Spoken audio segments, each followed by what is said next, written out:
தனித்துவமும் தலை நிமிரும் பொற்காலமும் வாகை சூடும் வரலாறாக மீண்டெழும் தருணத்தை மக்களோடு இணைந்து மக்களில் ஒருவராக மீட்டெடுக்க போகிறார் மக்கள் தலைவர் விஜய்.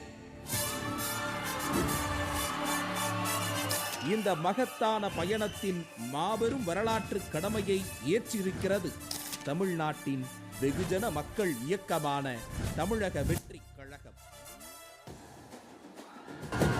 நம் கழகம் தோன்றிய ஓராண்டில் அனைத்து மக்களின் மனங்களிலும் பேராதரவை நிலைநிறுத்த 2ஆம் ஆண்டை பேராளுமையை பறைசாற்றும் மக்கள் களங்களில் நிலைநாட்டினோம்.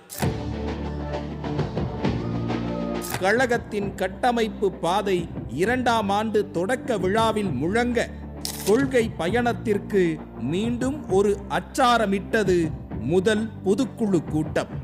மக்கள் போராட்டங்களுக்கு துணை நின்று செயற்குழுவில் நம் குரல் ஒலிக்க அதுவே நடைமுறையில் நம் கட்சியின் அடையாளமாக மாறியது.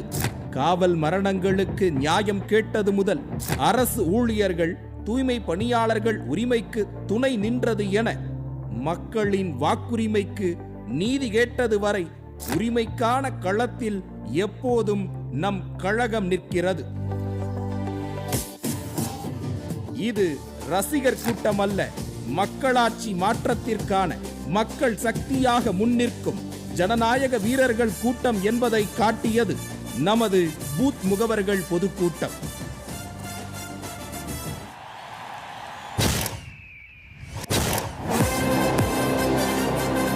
சங்கம் கண்ட மதுரை மண்ணில் மீண்டும் ஒரு சரித்திரம் கண்டது நமது 2ஆம் மாநில மாநாடு. அன்று தமிழ் மகனாக ஒலித்த தலைவர் அடுத்தடுத்த மாவட்ட மக்கள் சந்திப்புகள் மூலம் தமிழ் மக்களின் வீட்டு புதல்வனாக போற்றப்பட்டார். பூத் செயலாளர்கள் முதல் மாநில நிர்வாகிகள் வரை தேர்ந்த கட்டமைப்பாலும் ஜனநாயக முறையினாலும் 3 லட்சம் நிர்வாகிகள் கொண்ட மக்கள் இயக்கம் தமிழக வெற்றி கழகம். தலைமைக்கு நாங்கள் தொண்டர்கள் அல்ல, எம் தலைவருக்கு நாங்கள் தோழர்கள் என்ற சமத்துவம் மெளிரும் நம் கழகம் மலரவிருக்கும் மக்களாட்சியின் மூலம் ஆதிக்க நிலையினை மாற்றி அமைக்கும். இன்று பறக்கும் நமது விசில் சத்தம் நாளை ஒலிக்கும் நல்லாட்சிக்கான கொண்டாட்டமாக மாறும். மக்கள் விரும்பும் முதல்வரான நம் தலைவர் மக்களாட்சி நாயகராக நம் உரிமை வெல்வார்.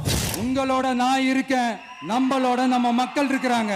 இதுக்கு மேல என்ன வேணும்? கான்பிடண்டா இருங்க, நல்லதே நடக்கும், வெற்றி நிச்சயம்.